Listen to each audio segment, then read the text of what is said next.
All right. This webinar is brought to you by Evaluate, the evaluation hub for the Advanced Technological Education program. Evaluate works towards an ATE community in which evaluation is valued, systematic, and used to improve the education of technicians in high-tech fields. We engage project leaders and evaluators with information, expertise, and tools to advance high-quality evaluation. The slides from this webinar are already on our website along with several other resources. You can also download them by following the link on the right side of your screen. The recording will be available in a couple of days and I'll email that directly to you. I'm Samantha Hooker and I'll be the moderator for today's webinar. Lissa Wilson-Betcho and Brianna Hook-Singletary are our presenters today. Lissa is a principal investigator of Evaluate, and Brianna is a senior research associate for Evaluate. All three of us are located at the Evaluation Center at Western Michigan University. We always like to recognize those who work behind the scenes to help bring this webinar to you. That includes Maureen, your tech buddy in the chat, and Lori Wingate, who's also from the Evaluate team. And we also want to thank Elaine Kraft, Pam Silvers, and Emery DeWitt from Mentor Connect for their input in making this webinar.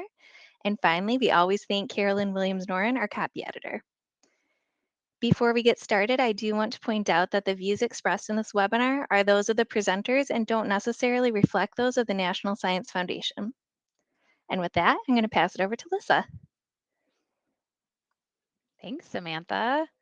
Well, we are excited to be here with you again today to get into a little bit more detail about writing evaluation plans for your ATE proposals. So similar to last time, I'm going to go ahead and turn our cameras off so you can focus on the slides, but we will turn them back on during our question and answer breaks. So hopefully you were able to join us last month for the first part of this webinar series, Evaluation Essentials for Non-Evaluators. As a reminder, the recording and all of the resources from that webinar are available on the website. I want to start today with just a brief recap. So last time we talked about how evaluation is fundamentally about learning about what works in your project and what doesn't work, really to improve your project, to make it better, to share those learnings back with NSF for accountability, and to provide evidence of effectiveness for your project. So NSF does require that all ATE projects be evaluated, not to make your lives busier, but because they truly believe in the value of evaluation. So Celeste Carter, the NSF ATE program director, states, if you don't evaluate and assess your activities and outcomes, you just can't know if the project was successful. Evaluation also provides the project team with data to convince others of the success of the project, as well as contributing to the body of knowledge in that particular area of STEM. So I want to call attention to that first sentence, right? If you don't evaluate, you can't really know if the project was successful. As a reminder, evaluation involves 4 basic steps. First, asking important questions about a project's process and outcomes. Second, gathering evidence that will help to answer those questions.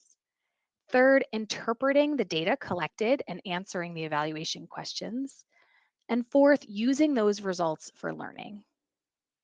So today we're going to talk about how to craft an effective evaluation plan for your ATE proposal. So keep these 4 steps in mind because we're going to talk about how best to discuss each of these in your proposal. At the end of last month's webinar, we talked about the 2 basic paths for procuring an evaluator. So depending on your institution's policies, you might be able to name an evaluator in your ATE proposal. And if this is the case, you'll be able to collaborate with an external evaluator to draft your evaluation plan. Other institutions don't always allow you to do this, which means that someone on your project team, whether that be you, a co-PI, a PI, a grants professional, will be responsible for drafting that evaluation plan. And hopefully everything that we really talk about today is going to help you do this. So I want to take a quick poll about how many people find themselves in each of these paths. So the poll is going to show up on the right side of your screen. Whoa, maybe. All right. In fact, we're going to use a chat a chat. It's going to turn it into a chat question instead of a poll. So, given the procurement policies at your institution, do you know if you'll be able to name an evaluator in your NSF ATE proposal or not? Or maybe you just don't know yet. I know I asked you this last month, right? And I said your primary homework between then and now was to really figure this out. Yeah, so I see Christine can't name yet. And that really is common. I know it doesn't seem common given the chat right now because a lot of people are saying it, but you'll see Kitty says no, but we are seeing a lot of yeses. Yeah. So, I think the reason I'm starting with this again is to keep in mind which path you'll be taking throughout today's webinar. Because if you can't name an evaluator, you're really going to be using these strategies that we discussed today to write your own evaluation plans. But if you can name an evaluator, you're going to want to keep these in mind to review the plan that your evaluator drafts, right? Because even though your evaluator will draft the evaluation plan, at the end of the day, it is your proposal and you are responsible for the overall quality of it and tying everything together. So, we're going to focus most of today on identifying and describing the 5 essential elements of an evaluation plan for AT proposals. So nearly all types of NSF proposals are limited to 15 pages. So these little thumbnail images that you can see on the screen are from one of Evaluate's prior proposals. And out of these 15 pages, we dedicated a page and a half to evaluation. So Evaluate recommends that all ATE project proposals dedicate somewhere between 1 to 2 pages to their evaluation plan. So, in these very few pages, you should identify who is going to evaluate your project, identifying the evaluation questions that you will be asking, describe how you're going to collect data to address those questions, and explain how you're going to make sense of that data through analysis and interpretation. Note how information from the evaluation will be communicated to others inside and outside of your project, and how your project is going to use that information. Hopefully, it's for project improvement, right? But thinking about that and stating that up front demonstrate that dedication. So you'll also need to convey a timeline for the evaluation. So for Evaluate's proposal, we actually did this within the larger project timeline, as you can see here, instead of in those initial 1 to 2 pages. So we're going to dive into more details on each of these elements, which means we're going to cover a lot of information today in a short amount of time. But everything we talk about has been summarized in our ATE evaluation plan checklist. We hope this resource will help you to remember what we reviewed today and then really apply the concepts when you get to that part of your proposal. If you'd like, you can already download this checklist and all the other resources we're going to talk about in the handouts tab to the right side of your screen.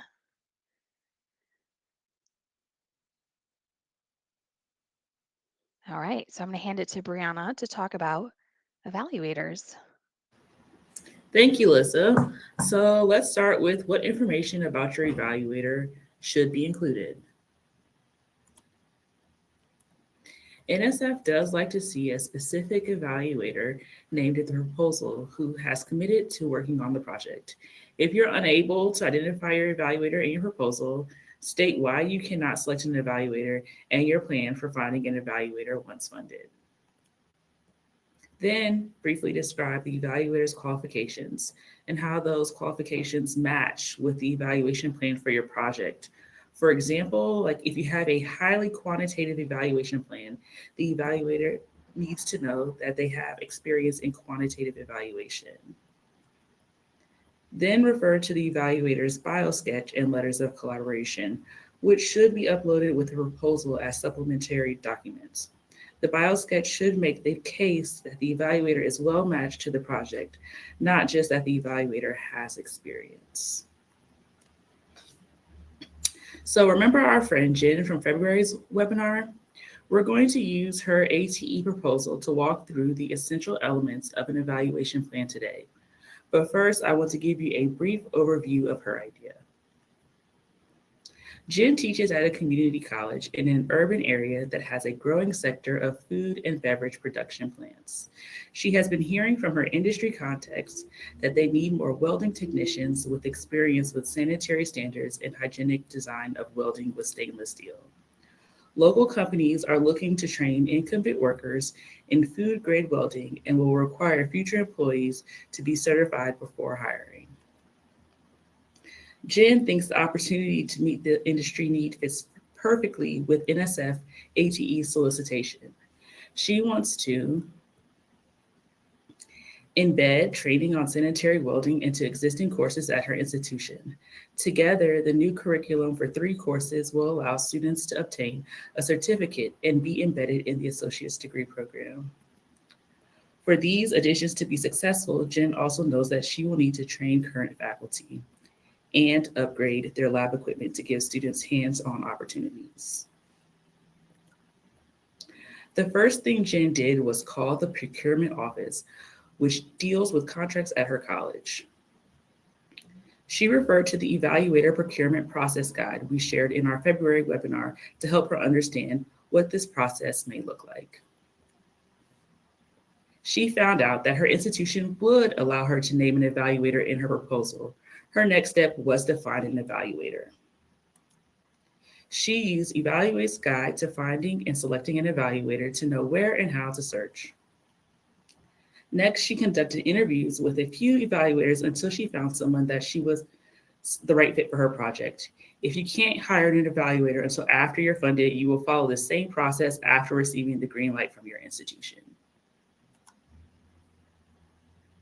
Okay, so next in the evaluation plan, you need to identify the evaluation questions. These questions serve as the foundation for your evaluation, so it's important to consider them carefully. In this section, make sure to list the key questions the evaluation will address. These are overarching questions about the project's quality, impact, or effectiveness that the evaluation will answer based on evidence. We're talking about 3 to 7 questions, not 20 or 30. They should be about the big picture, not about specific counts or measures. You want to be sure to include questions about both project implementation and outcomes. And it's important that the evaluation is clearly aligned with the project's goals and activities. While this might seem obvious, proposed project activities often change and shift throughout the proposal development process. Before submitting your final proposal, make sure to revisit the evaluation plan to confirm the evaluation has been updated to match along the way. So what makes a good evaluation question? Evaluation questions should first of all be evaluative. I know this sounds redundant, but a non-evaluative question might ask, how many students did the project serve? This question is asking about a single data point. If the answer to the question was, for example, the project served 100 students, could we determine if that was good or bad? Not necessarily based on this question. Therefore, this question is not inherently evaluative. If we rephrase the question to ask, what was the project's impact on program enrollment? We could determine whether program enrollment increased, decreased, or remained the same since the project was implemented. This type of answer is more meaningful and more evaluative than just saying that the project served 100 students. Second, good evaluation questions should be reasonable. This means that the questions are linked to what a program can practically and realistically achieve or influence. For example, asking whether the project increased hygienic welding employment in the entire state may be an unreasonable expectation of the project given time and resources. We want to avoid evaluation questions that are outside of the scope or resources of a project. Instead, we might ask, to what extent did students served by the project find employment in the hygienic sector? This question is more suitable to the expectations of the project. Third, good evaluation questions should be specific. Questions should clearly identify what will be investigated in the evaluation. For example, if an evaluation question asks, did the project increase instructor effectiveness? We are left asking, what is instructor effectiveness and how is that really defined? We don't want vague questions that are stated in overly broad terms. This introduces unnecessary confusion into an evaluation. Instead, we could be more specific and ask, to what extent did participating instructors increase their knowledge about sanitary welding techniques? This question more clearly states the expectations of project outcomes. Fourth, good evaluation questions should be answerable. By this, we mean that the questions should be able to be answered given accessible data and resource constraints. If we ask, for example, to what extent does the project affect long-term persistence in STEM careers, this will require long-term tracking and follow-up with students over years, potentially decades. This would not be feasible given a 3-year ATE grant. Instead, we might focus on a more short-term outcome, such as to what extent does the project affect students' interest in pursuing a future career in STEM. It is much more feasible to answer this evaluation question within the constraints of an average ATE grant. Finally, when considering a set of evaluation questions, you want to ensure that they are complete and thoroughly addressing the purpose of the evaluation and the evaluation user's information needs. All important aspects of project activities and intended outcomes should be addressed. Mapping evaluation questions to a logic model can help ensure completeness in your evaluation questions. If you're not already familiar, logic models are a way of visually communicating a project's activities and outcomes. Logic models aren't required for the ATE program, but they are a great way to show the overall design of a project and are really useful for evaluation planning. Here are a few thumbnail images of various logic models from ATE and other STEM education projects.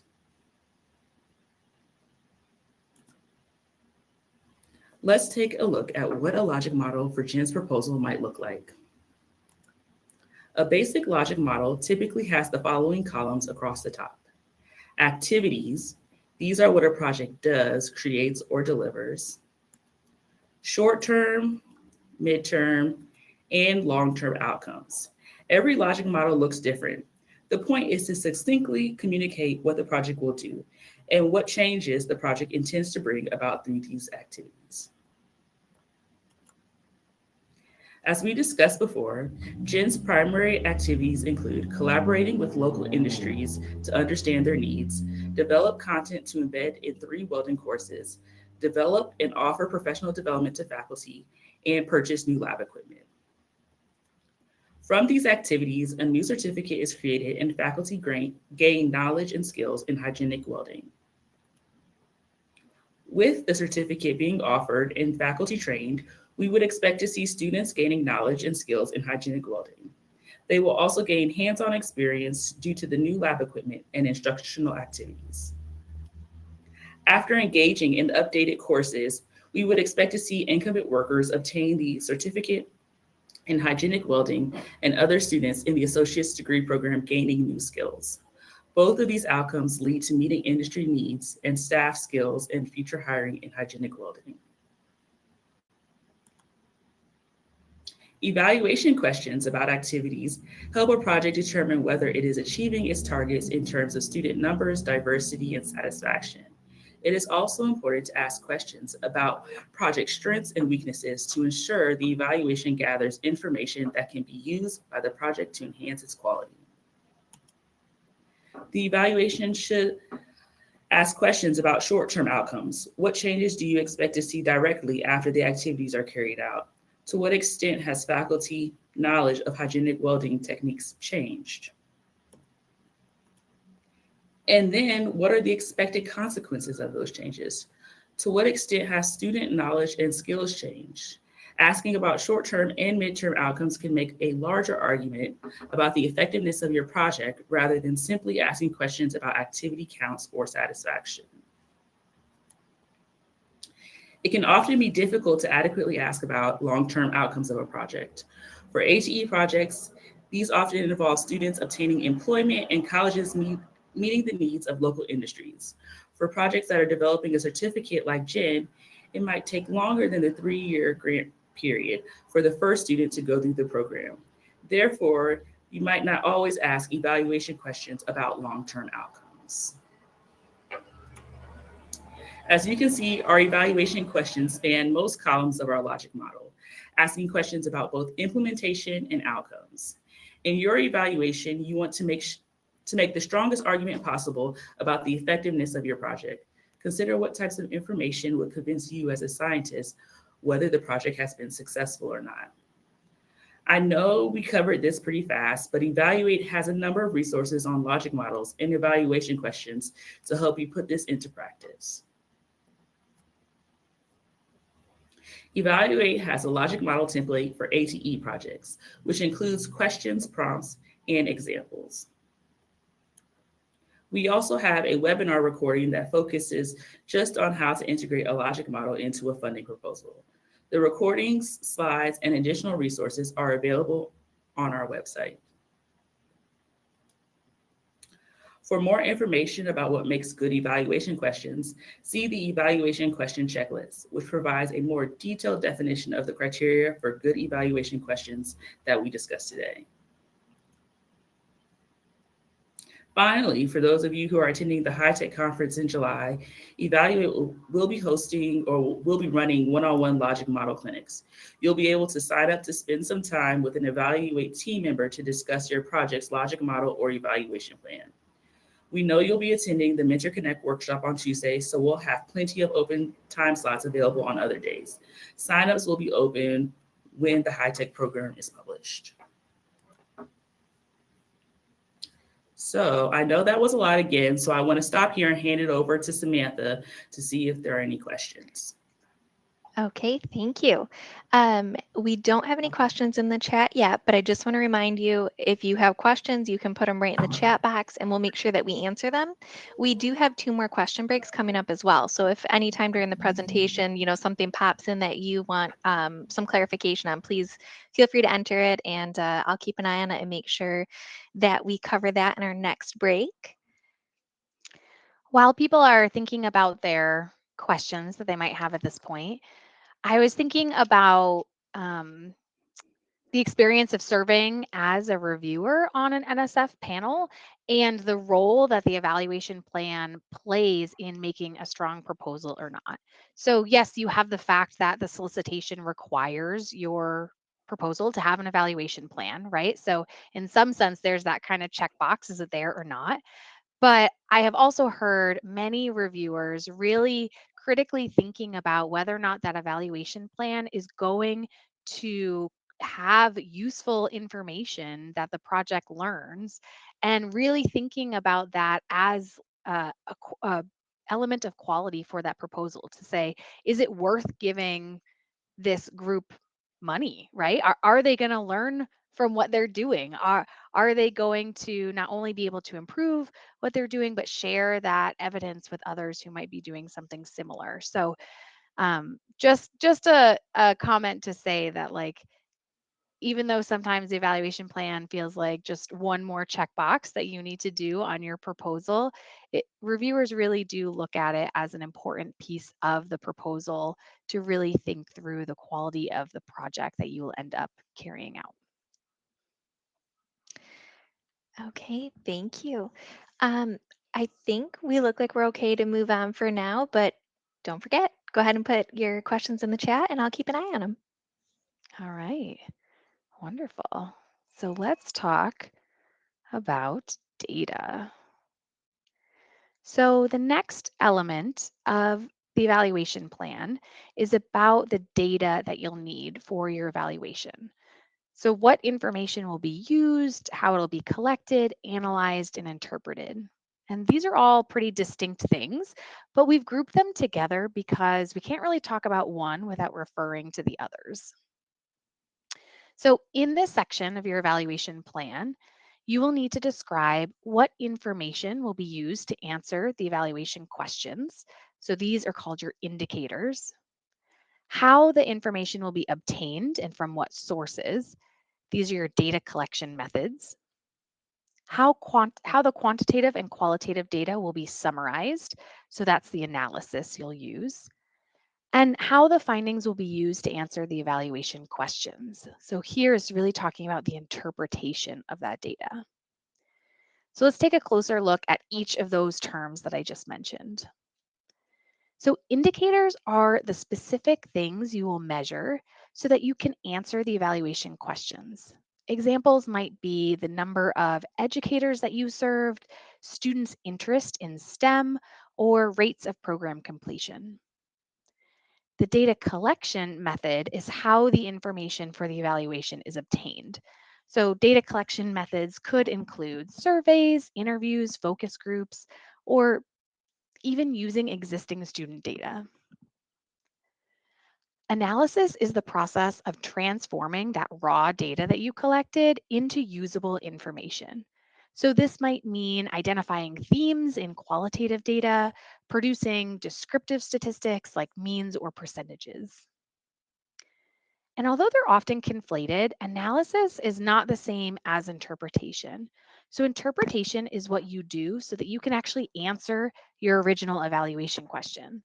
So, to make meaning out of the data analysis generally involves comparing findings to another group, a prior year, or some type of benchmark or goal. So, let's take a look at Jen's first draft describing her evaluation data. So, read the excerpt on the screen and consider whether or not you see evidence of those four elements that we just talked about: the indicators, data collection methods, analysis, and interpretation. And then use the chat box on the side of your screen to share your thoughts on whether this description is adequate.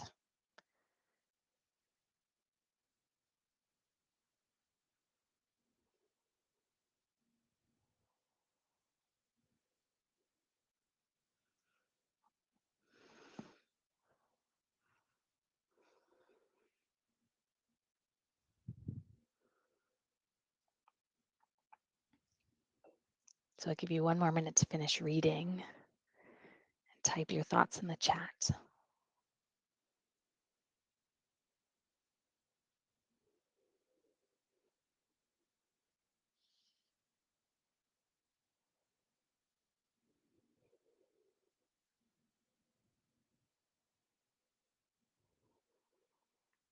So both Eileen and Cynthia have pointed out that it doesn't really have specific indicators, right? So we don't actually know what they'll be measuring. We know they'll be measuring quantitative and qualitative measures of performance, but what does that mean, right? Julia says also need to define how she will share the interpretation.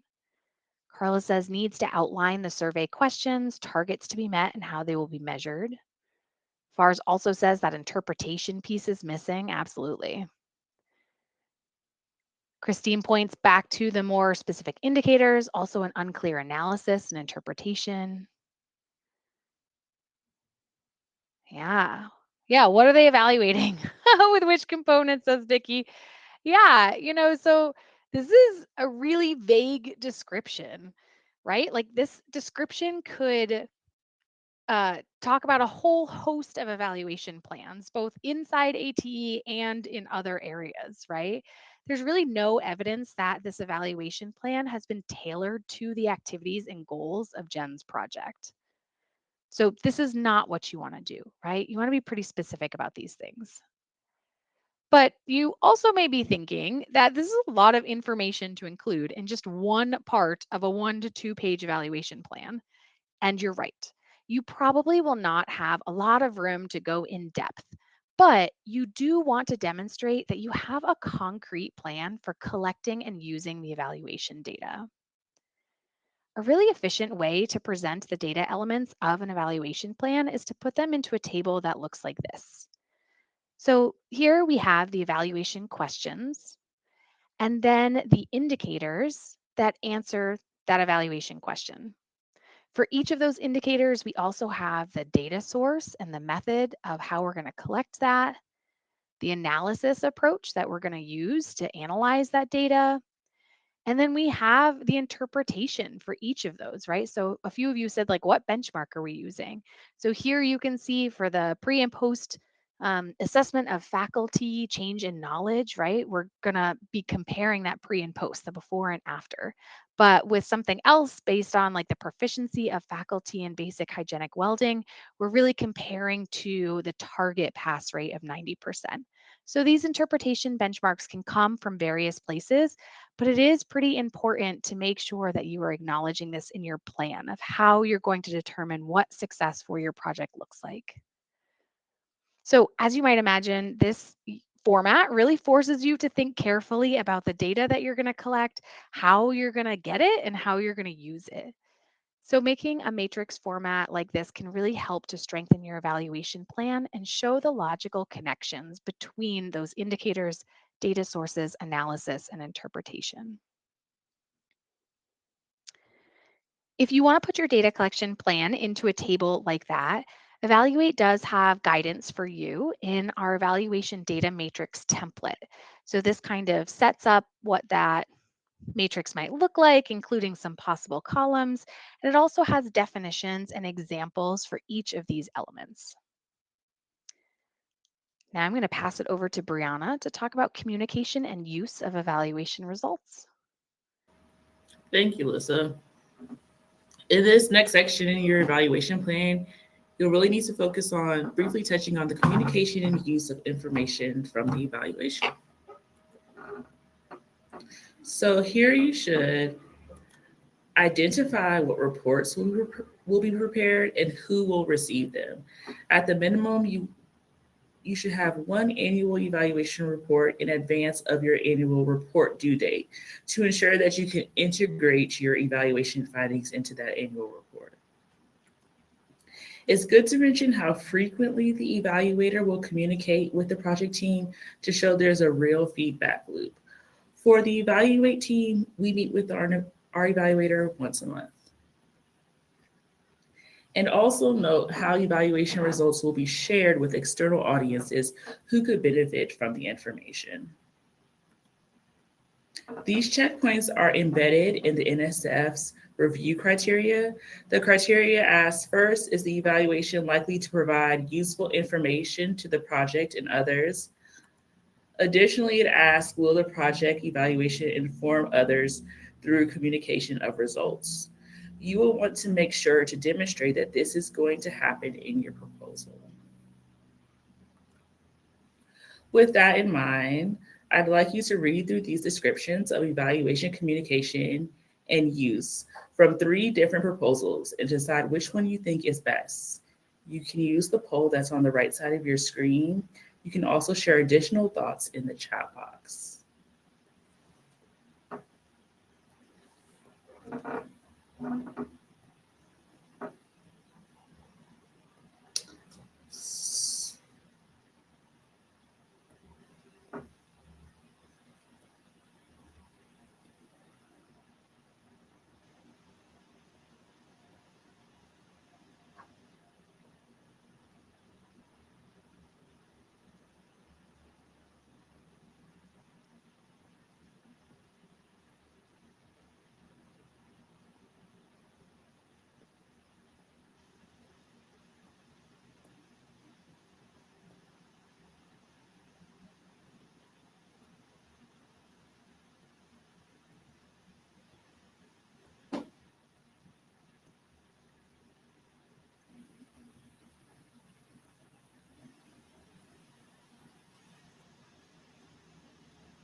I'll wait another minute to give you guys some time to respond in the poll.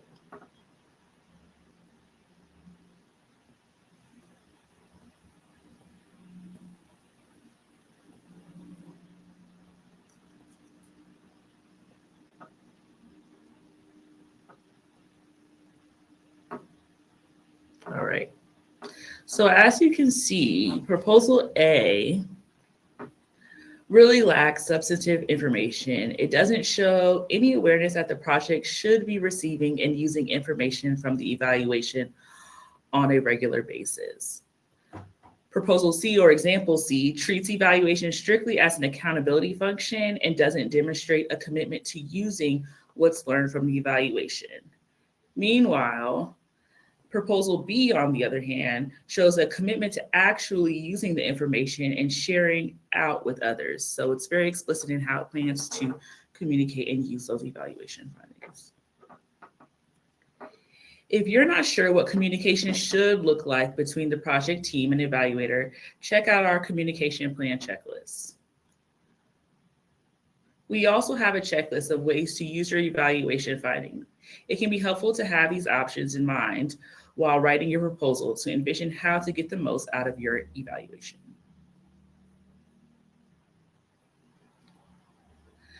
Finally, you need to develop a timeline for the evaluation. You will need to identify when key evaluation activities will take place and show there is a concrete plan for getting timely information from the evaluation. A matrix is a great way to do this. By key activities, I mean things like major data collection events, reporting, and meeting with your evaluator. You can include the evaluation timeline in the evaluation section or within the overall timeline for the project as seen here. Here is an overview of the 5 essential elements that you need to include in your ATE evaluation plan. Identifying an evaluator, listing evaluation questions, discussing your evaluation data, how those findings will be communicated and used, and including a timeline of activities.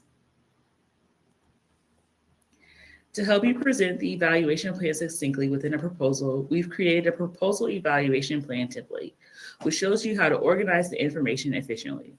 I suggest you use this along with the evaluation plan checklist. There are a few other places you'll want to integrate evaluation in your ATE proposal, but I want to take a quick break to answer any questions you might have about these last few elements of your evaluation plan. So I'm going to hand things back over to Samantha. Okay, thank you, Brianna. Um, okay, we have 2 pretty popular questions to answer in this section. First up is, does NSF value some types of methods or data over others?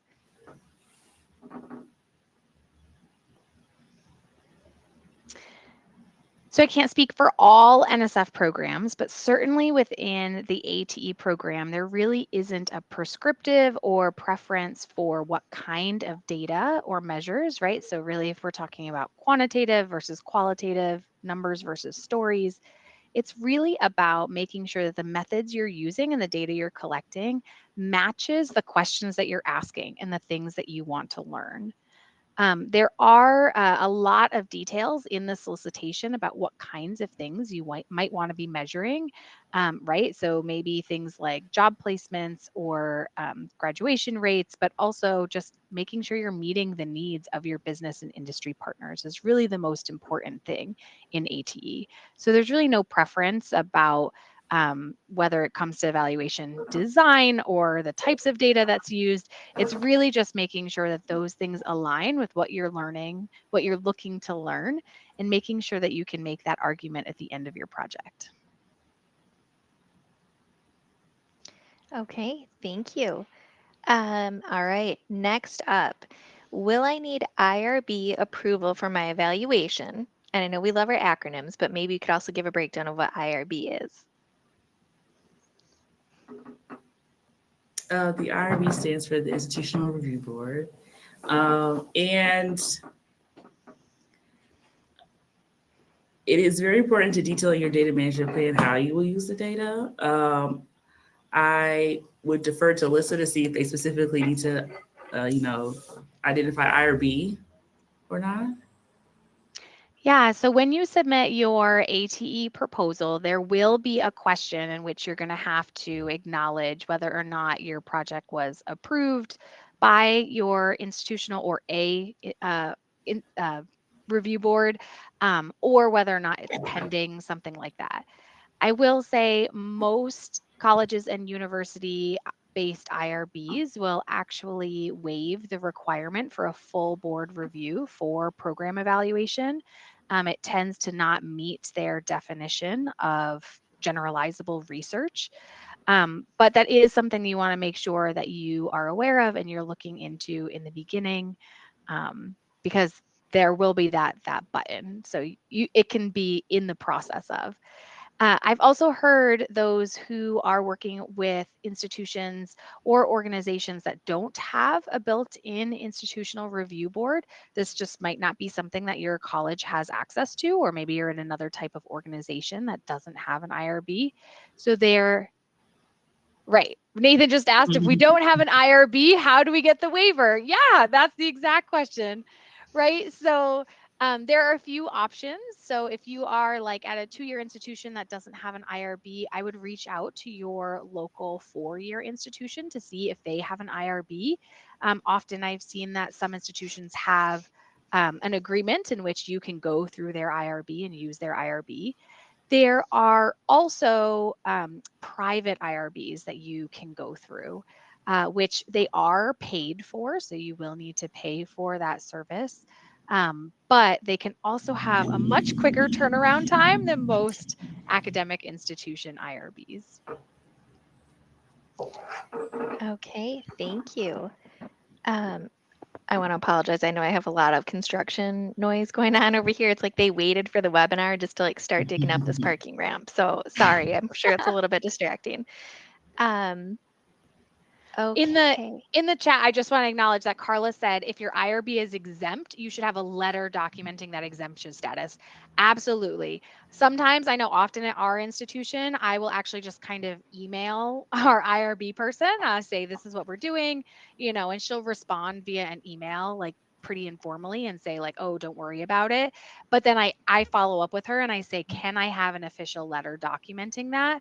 Because it's very possible that you may need to provide it to NSF, or even if you're going to publish anything in the future, some journals actually ask for proof of that. So always make sure to have an official letter. Okay. Great. And that covers our questions for this break. So we do have one more question break coming up. So, anytime they pop into your mind, go ahead and put them in the chat. All right. Well, thank you, everyone. All right. So we have one more section to today's webinar. So, up until now, we've really been talking about the kinds of information that should go into the section of your proposal that's very blatantly titled Evaluation Plan. But there are other areas of our proposal where evaluation needs to show up. So, let's take a look at those. So, there are 4 other places beyond the Evaluation Plan section where information related to the evaluation should be acknowledged. The first is called the results from prior NSF support, which is relevant only if you've had prior NSF funding. So we talked about this a bit last webinar, so I'm just going to give a quick overview, right? But this section is where you would describe your previous project's outcomes. So here, reviewers are really looking for evidence of quality and effectiveness of your prior work that's related to your current proposal. As a reminder, the review criteria for all NSF proposals include intellectual merit, which is about advancing knowledge, and broader impacts, which is about the benefit of your project to society. The next section you'll need to integrate information about your evaluation is your project budget and budget justification. So you may recall from our previous webinar that funds to support an independent evaluator are required by the AT solicitation, and those funds must match the scope and purpose of the activities. We talked about budgets in more detail last month, but a good rule of thumb is to plan on spending around 10% of your project's direct budget on evaluation. And again, this may decrease for smaller projects. When it comes to your budget justification, so you have the actual Excel sheet that has the numbers in it, and then you have another document that really explains or justifies why you're asking for each of those pots of money. So there are a few aspects that you'll want to include. So according to NSF's Proposal and Awards Policies and Procedure Guide, commonly known as the PAPG, there are 3 main items that you'll want to address, particularly around evaluation. First, to identify the hourly rate of pay for your evaluator. So this is important. It is the hourly rate. I have in the past put in daily rates and then been asked to correct them later. So just do it right the first time. To really justify the time required for those activities, And this should really match the timeline and evaluation activities discussed in your evaluation plan. And when we mean justify, we're really just talking about what the evaluator is going to be doing during that time and ensuring that the expectations of what is needed to carry out a survey or a focus group or interviews really align with the time, the hours, and the money that you have down in your budget. And finally, outline the evaluator's main tasks and deliverables. The important part is that all of these are reasonable and justified, right? So make sure that the numbers don't feel like they're just pulled out of thin air, but they have some reasoning behind them. Ooh, excuse me, I lost my place.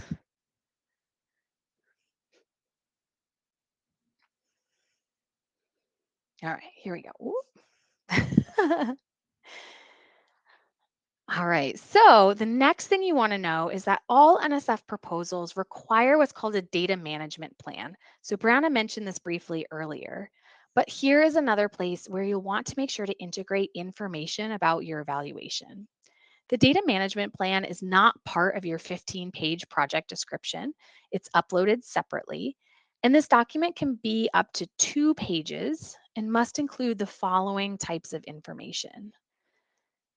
It has to talk about the types of data or materials that will be generated by the project, the format that that data will be in, policies for accessing and sharing that data, policies for using the data by others, and plans for archiving and preserving access to the data. The point that we want to make here is that when each of these items refers to data, they're also talk they're also talking about evaluation data, right? So make sure when you're developing your data management plan that you're really in communication with your evaluator or that you're considering the evaluation data as an important piece of data that your project is collecting and needs to manage. So, just as the details of your evaluation plan should align with your proposal goals and activities, information about your evaluation should be integrated into various sections of your proposal beyond just the evaluation plan. Like we talked about earlier, like reviewers really like to see that the evaluation plan is intentionally integrated into project activities and that it's not just kind of an afterthought that you're doing to check a box. As we near the end of our webinar today, we want to leave you with some concrete next steps about the evaluation portion of your proposal. So, first, make sure that you know your institution's requirements for procuring a proposal. We talked about that earlier. If you're able to name an evaluator in your proposal, start searching for evaluators with skills and experience that fit your project's need. Consider what you really want to learn about the implementation and impact of your project. And this can really help inform the development of the evaluation questions, the things that you're going to be asking about and learning about throughout your project evaluation. From there, you can identify the types of data that you'll need to answer evaluation questions. And finally, consider how you're going to engage your team how your team is going to engage with the evaluation findings to really improve your project and to inform the reporting that your grant has to do. So, as we've mentioned plenty of times before, but just a final reminder, we do have a number of resources that will help support you along each of these steps. And most of those resources can be found in the packet of resources for pre award grant seekers. A good place to really start when writing your evaluation section is the evaluation plan checklist, which summarizes everything we've really talked about today. So, we know that a lot of this seems pretty straightforward when you first hear it, but we also know that it can get pretty messy when you get into it, and that it can be really helpful to talk things out with someone who's familiar with ATE evaluation. So remember that Evaluate will be holding one-on-one evaluation clinics at the High Tech Conference in July. And you'll be able to sign up to sit down with someone on the Evaluate team to discuss your project's logic model or your evaluation plan. All right, I'm going to hand it to Samantha for our final question break. Great. Thank you, Lissa. Um, We do have a couple of questions, but just my usual question break reminder. Go ahead and enter anything you'd like to ask in the chat. And we'll do our best to cover it with the time we have left today. We're also going to add a link that you'll see on the bottom left side of your screen. This is a feedback survey. It'll pop up in a different window. So if you want to have it up so you can, go ahead and take care of that when the webinar is over. We do really appreciate the feedback, and we definitely use that to improve our future webinars and training activities. Okay, so let's go ahead and head to the questions. First up, Lissa, could you please repeat the daily rate advice in regards to the evaluator as they charge a set fee? Absolutely. Every evaluator, just like independent consultants, kind of manage their fee structure differently. And so you will find that some have a set fee and will only provide you a quote or a scope of work that has kind of the final total. It is absolutely within your right to go back to that evaluator and say, according to the NSF PAPG, I need to provide an hourly rate for your work. And so they will be able to provide that for you. Okay, thank you. Brianna, I have one for you as well. Can logic models or evaluation plans change after your grant has been funded?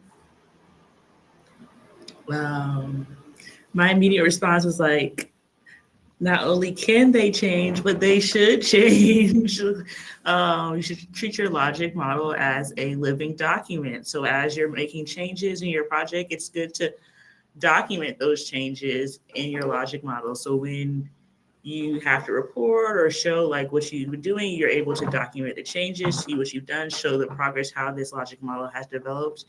Um, I think logic models in and of itself, I think it's kind of cool to see like what the original logic model is, and then like once you get to the end of the project, what that looks like. That's an interesting piece of evidence. Thank you. Lissa, one for you. What are some common mistakes you see in ATE evaluation plans?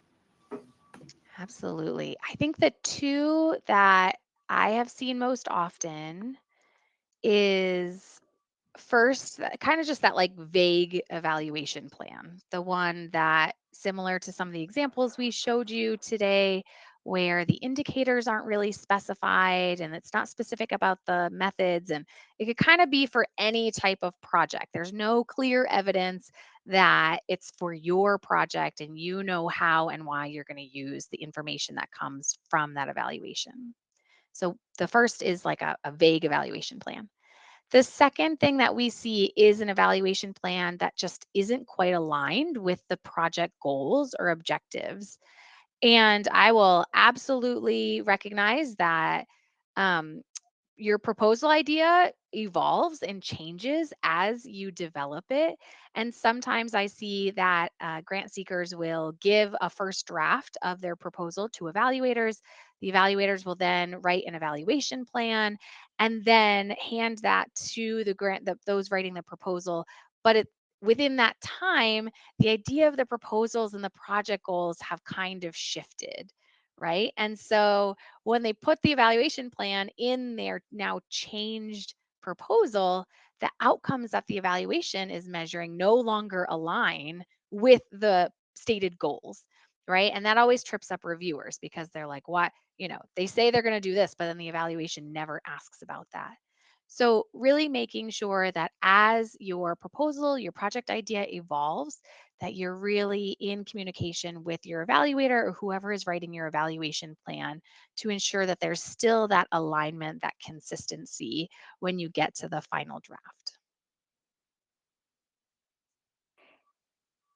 Thank you. I did just answer a couple questions in the chat that I just wanted to draw attention to in case people were interested. One was about the high-tech funding that you can apply for from Evaluate. I did add the link there so that you can find out more about requirements, funding totals, and apply if you're interested. Another question was about where to find the evaluation plan checklist. So I just went ahead and noted that it's on page 10 in the booklet, which you can download from the handouts tab. And Julie, if that's not the funding you're asking about, let us know because I'm not quite sure what you mean by the travel rate for high tech conference.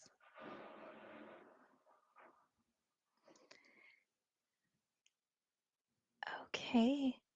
And maybe we'll just give it a little bit here just to see if any other questions pop up. But otherwise, I think that we have answered the questions that were in the chat.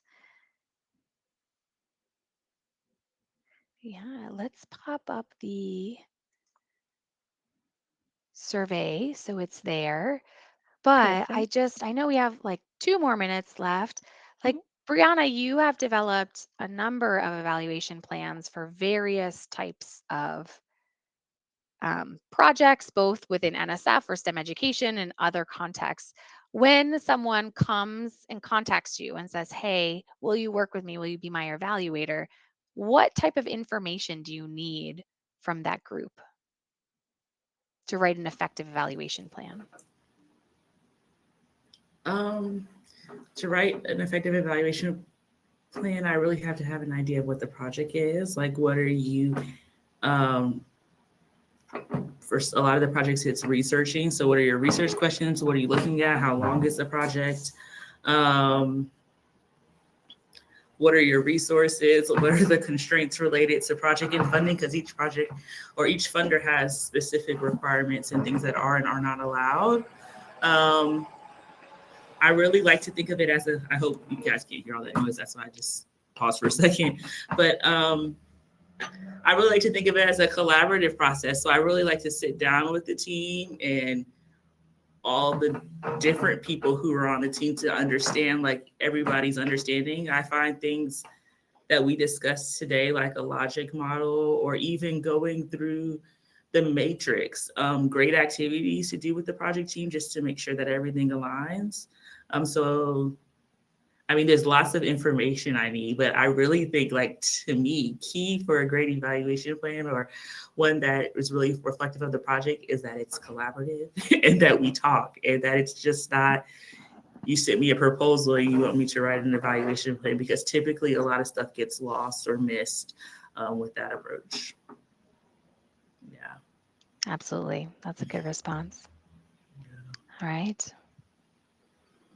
Samantha, you Mhm. want to close us out for today? Yes. Okay, so as Lisa mentioned, we've got our feedback survey link up, so we hope you'll help us out with that. We do have a couple of ways that you can connect with us. So you can bookmark our website, evaluate.org, which we hope is a useful resource for you. You can also follow us on LinkedIn, which is a good way to stay up to date on the latest resources, events, tips, and tricks. So we usually have some helpful posts there that you'll enjoy, I think. And thank you so much for joining us today. We appreciate your time and have a good rest of your week. Thank you, everyone, for joining today. And thank you, Mentor Connect, for having us. Good luck on your proposals, everyone. Thank you. Have a great evening.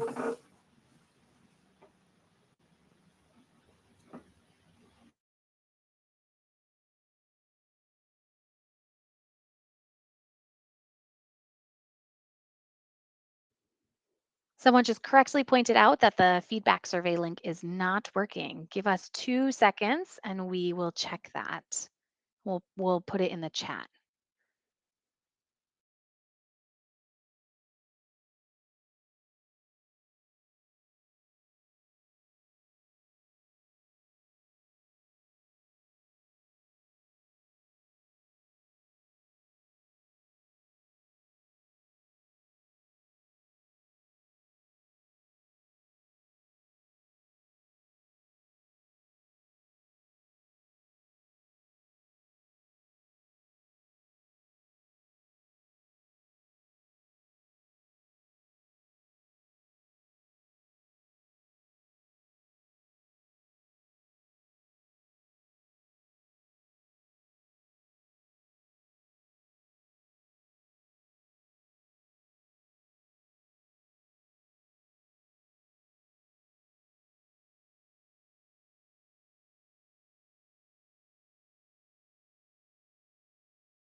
Hello again, for those of you still on.